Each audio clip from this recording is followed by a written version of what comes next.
How can you adjust your problem opportunity story when you're talking to investors? Let's find out. Now let's talk about money and investment opportunities. So if you need funding for your project or your business, then you'll need to tell an investment opportunity story. Now I wish I could tell you there's a one size fits all, but there isn't. That's because most projects and businesses have different phases, and each phase of your journey will attract a different type of business funding. Now, remember, investor communication is any communication about funding your project or your business. So they want to know if your story adds up. Is there a market need for your solution? Are you and your team reliable? And can they trust you with their money? If yes, when can they expect a return on investment? Now, return on investment is not always about money. There could be other return on investment. So first of all, in the workplace, how does your project impact the entire company profitabilities? If you're talking to lending institutions, it could be about repayment. The return on investment could be that you repay it and plus timely interest on the payments. If you're talking to angel investors, it's more about cash flow. Does your business keep generating cash flow? Is it cash flow positive? If you're talking to venture capitalists, now they're more interested in a massive exit strategy, which is and a huge return on investment. So that is more about the investment. If you are applying for a grant or awards, then you need to demonstrate that you have support for social causes and job creation. If you are talking, it could be about the stock market, about increasing the stock price or dividend payments. It could also be return on investment, could be about intellectual properties. Now, in many cases, companies invest in others purely to get access to patents, copyrights, trademarks, or other trade secrets. Or it could be about teams or partnership. The return on investment could be that by investing in that company, they could get access to exclusive teams and partners. Or sometimes it's a combination of reasons as well. Now, another factor that could impact your story is on the type of business that you are starting. Do you have a startup or are you starting a traditional business? Now, a startup is a young company creating innovative solutions with a massive opportunity for future income and growth. And the goal of a startup is usually massive growth and an exit strategy. An exit strategy is when someone buys you out, or it could be that you go on the stock market, or maybe some other kind of exit, or you get a partnership with another company. Now, a traditional business is one that generates revenue by selling common products and services. So there's nothing really innovative about it. Now, a startup is usually dealing with innovative solutions, whereas a traditional business is just common goods and services. And the goal of many traditional businesses really is to stay in business. So they're not necessarily looking to sell right away. Now, another factor that can impact your story is the industry sector. Now, if you are a technology company, you're going to have more opportunities for funding, especially if you have something innovative. And the funding could come at every phase of your journey. For non-tech companies, the opportunities are limited until they have a proven sales and a business model with consistent income. So that's where there could be another difference. So once you have sales, then you might be able to qualify for more funding and investment from a non-tech company. Now, in general, businesses go through 4 different phases. Now, this here is adopted from another source that deals with technology companies, but I thought it also applies well for non-tech companies. So most businesses start with the idea phase. That's when you're just starting out. So if you have an innovation, the idea phase could be a phase where you're doing some research. So there's no income. A lot of the money is going purely on income. Then you have the startup phase. That's when you start going to market. Then you have the growth, and when you break even, and then you have the mature phase. Now, during the idea phase, you'll be spending a lot of money but still don't have any income. So unless you figure out a quick way to get sales, your business will be heading into what they call the valley of death. That's where many businesses run out of money and they fizzle out. That's why you'll find limited investment resources at its stage. It's very risky. This stage is usually funded by the founders, so usually the business owners, the friends or family, or other close network. Now, if you have a technology technology company with a proprietary solution, you might have access to government, university, and nonprofit grants. In some cities, there are also places called business incubators and accelerators. And these are companies, government, or nonprofit organizations that provide business setup and growth assistance at reduced pricing. They also provide legal, financial, and business advice, so they can save you money on legal and other business fees. Now, some of them have grants, they have awards, or they can even provide you with a loan. Now, during the idea phase, you're trying to prove if there is a market need. Now, at this stage, people are investing in you and not necessarily in your business because you still don't have one. You have no sales, so your story needs to show that you and your team are the right people to explore this opportunity. So your pitch deck story will be about you, what problem you want to solve, and why do you care to solve it. Now, if you have a personal story related to the problem and why you want to solve it, it'll make you more credible. Like, why do you particularly want to solve this problem? So at this stage, it's easier to approach people who already know you or people who care about the problem that you want to solve. Now, once you start getting sales, you'll find it easier to get small business loans and attract angel investors. Now, sales is the best proof that people actually do need your solutions. So sales revenue will help you get out of the valley of death, and you'll start getting some income to support your business, but you might still need more funding to get that business going. That's when you can start applying for loans and approaching angel investors. Now, angel investors are high net worth people looking to put their money to work. They usually have experience in a particular industry and they're not ready to retire yet. So they like to invest in deals where they feel needed, not just financially, but they also in terms of mentorship, contacts, and resources. So your story needs to show them proof that this business has potential for growth. You need to provide sales goals and financial statements to show investors how you plan to get out of the valley of death. Now, when do you expect to break even, and at what point can they expect your business to be profitable? Now, once your business breaks even, you'll have more opportunities for funding. Unfortunately, that's how it goes. Once you start money, now everyone wants to give you their money. And in the beginning phases, when you have no money, nobody wants to give you their money.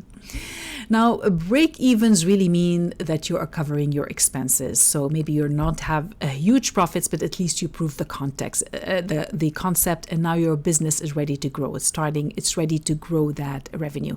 So at this stage, you'll find it much easier to get business loans. So that's when all the loans will become available.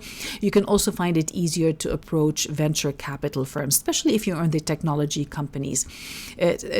sector. Now, venture capital firms are companies that invest in businesses. They like companies with massive opportunities for growth.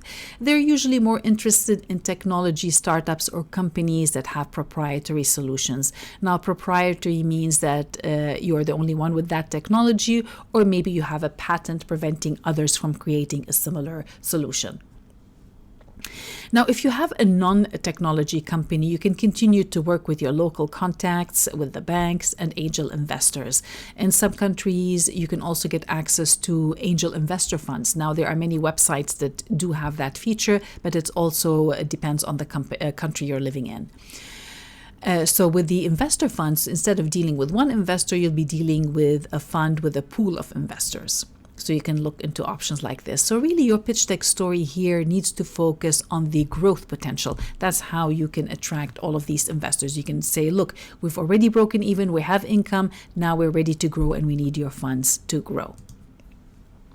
Now, once your business is mature, you'll attract the big players. Now, at this stage, you might be talking to investors who can buy your entire business or who can help you get on the stock market, or maybe you reached a position where you can now buy other companies or partners with other companies as well. So you can see that your story can really change based on your business journey, your industry, and your growth potential. And that's why you need to be very clear about your target audience before you share your slides with them. And that's why I say there is no one slide fits all. However, there is one thing that all investors are usually looking for, and these are these 3 points. So point number 1, investors are looking into a growing market. So you need to demonstrate that your chosen market or industry is growing and there's an increased demand for your solutions. So here's a commercial template that shows a market need. So you can see where they've got, first of all, a lack of access to bank or card services. So this is a big market need. Not everyone has a credit card. Second, increasing interest. Consumers prefer mobile payment options to traditional ones. Now, of course, this is a fictional slide. It's a commercial template, but I'm just kind of showing you that this could work well as an investment story. And the third point is costly financial solutions. Not all businesses can afford to implement specialized payment or finance platforms. So this is a good example of what an investor problem story could look like. Now, point number 2, investors are also looking for a market gap. So you need to demonstrate that the segment of your market that you have chosen to serve is right now not being addressed. So maybe there's a specific location that is not currently being serviced, or maybe a particular demographic of people that don't have a solution. So that's what's a market gap look like. Now, here's an example of what a market gap slide could look like. Now, this is the one from canva.com. Now, canva.com is an online design tool that allows you to create many designs for marketing, sales, and other applications as well. So this was their actual investor presentation. So it's not a sales presentation. This is the slide they showed investors. And that's why the market slide works here well. Now, if you take a closer look, they showed how other tools and services on the market are either too pricey or they're too restrictive. And there was a gap in the market for a low budget design tool that also provides complete creative freedom. And I have to say they have achieved it. Now, I signed up with Canva when they started many years ago during the early stages, and they have continued to provide more value for a low price. Now, I remember when I first started, their business model was simple. It was a free tool, and you only paid $1 if you're using a design asset. So for example, you can design for free and you can download anything that you put yourself. But if you used any of their stock images, then you pay $1 per download.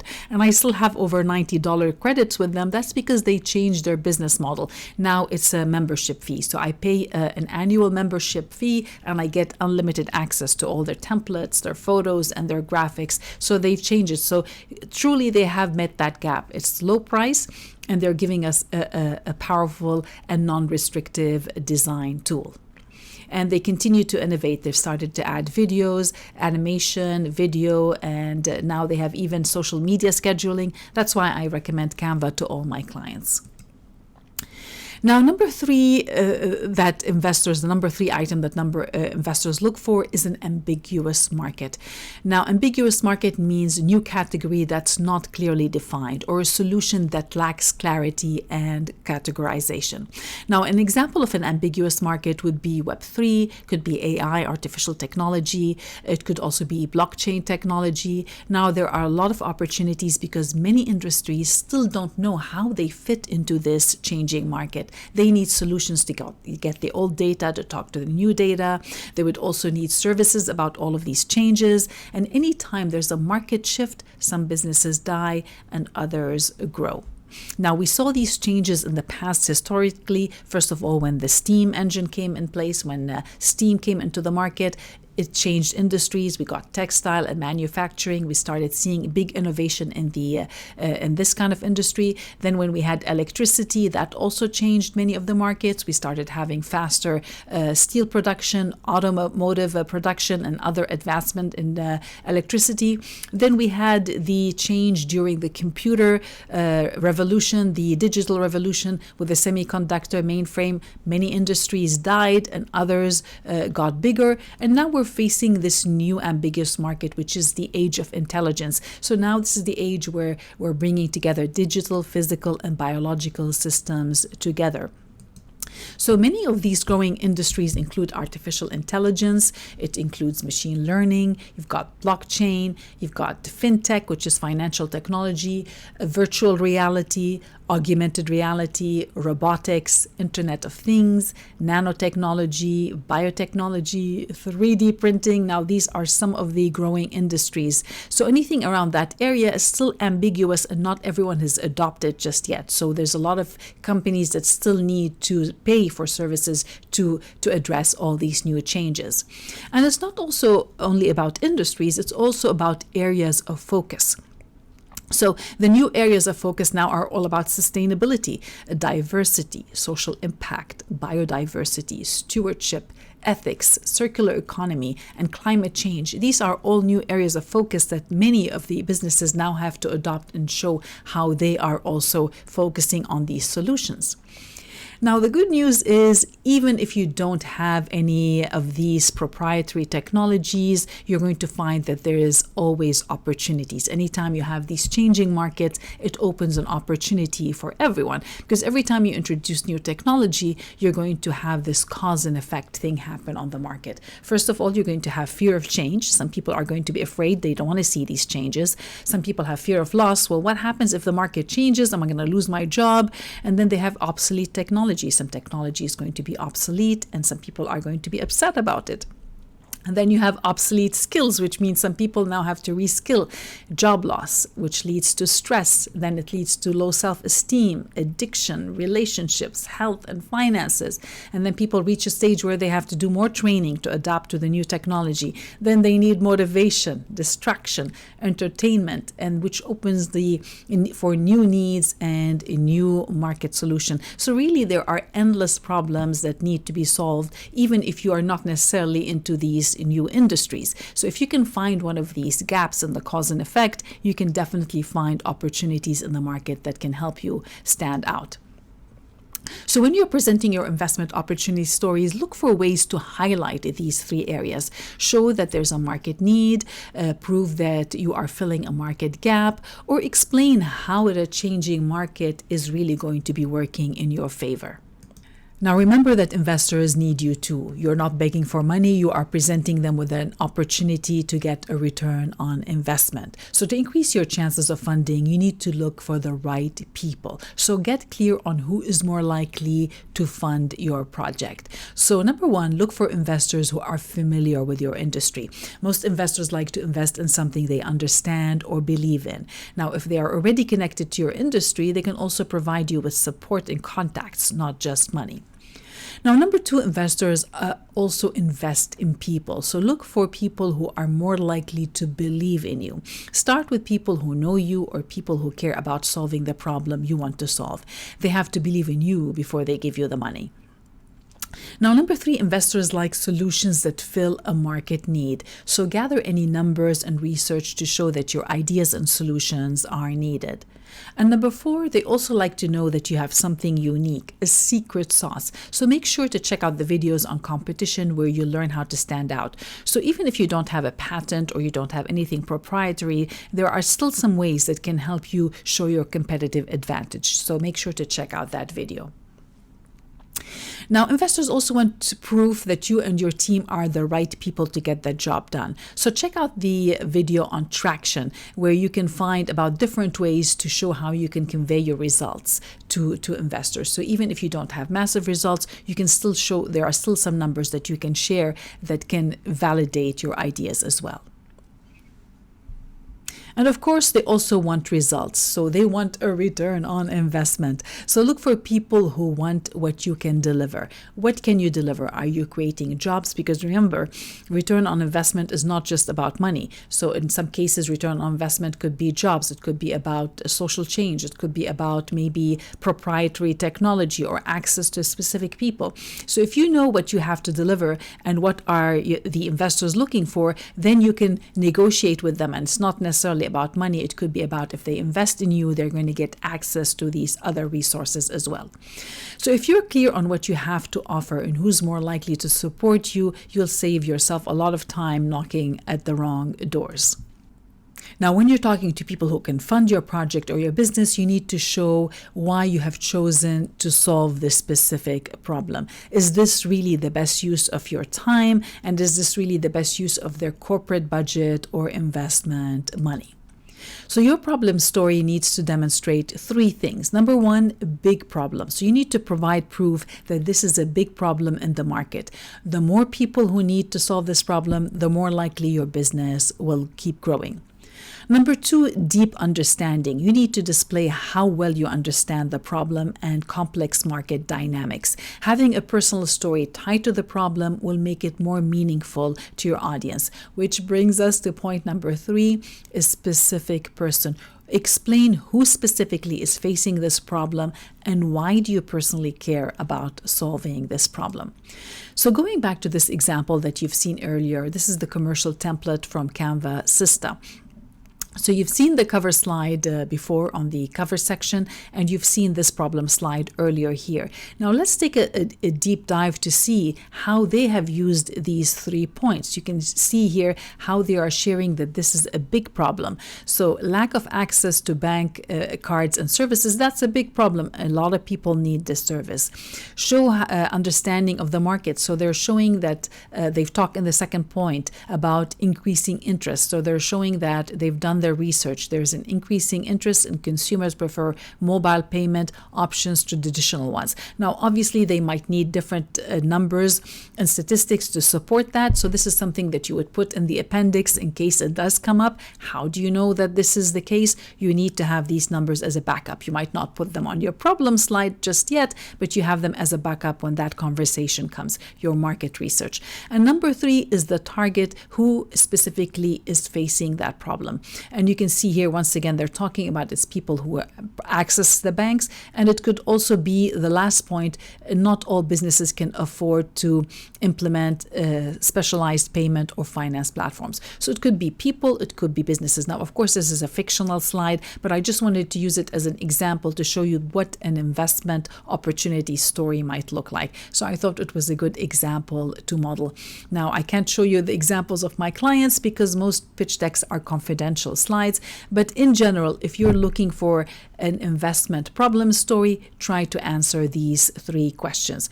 Show that it's a big problem, that you understand the problem, and who specifically is facing this problem.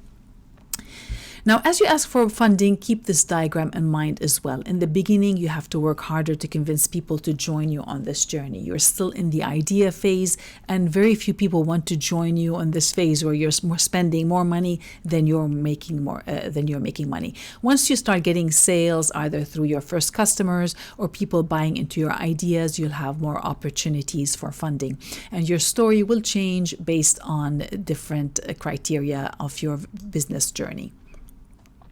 So in terms of tips, I would say start with your funds. Use grants, use loans to get started, because really in the beginning you're going to find it harder to get that funding. And definitely avoid taking money from friends and family unless you're 100% sure you can pay them back. Now, this is one of the easiest way you can lose your friends and family is if you take their money and you cannot pay them back. You're going to spend your whole life regretting that decision. So avoid taking it unless you're 100% sure you can pay them back. And number 3 is check your local government resources for funding and mentorship opportunities. You might find that there are many government resources that can give you a lot of services at reduced costs, which can help you get started faster. Now, most of all, get clear on why you care to solve this problem. Are you 100% sure you want to spend the next few years of your life working to solve this problem? Because if you're committed and willing to do whatever it takes, you're more likely to attract people who care about solving the same problem as you. They will support you with their time, with their contacts and their money, even if there's no guaranteed return on investment. But if you don't care about the problem enough, or the people don't care about the problem enough, then it's going to be about money. And if you cannot deliver the money, that's where the problems can occur. Now, before we continue, can you remember what problem stories are more appealing to investors? So if you're looking for an investment, what kind of story can you share? Do you remember? I'll make it easier for you. It's the growing market story. So you need to demonstrate that your chosen market or industry is growing and there's an increased demand for your solutions. A market gap, you need to demonstrate that your segment of the market is not being addressed. It could be that maybe a specific location or a demographic is not being served. It could also be an ambiguous market, a new category that's not clearly defined. And as I showed you that diagram with the cause and effect, just because you're not in that market, the changes are happening, and there's always going to be opportunities for people filling in that gap as we all transition into a new market. So your action item for this section really is to create an alternate problem story slide that can appeal to different investors. Now, if you're looking for investors, you're going to have to knock on many doors. So create different stories and make sure you're talking to the right audience, people who care about the problem you want to solve. So go ahead and get started, and I'll see you in the next video.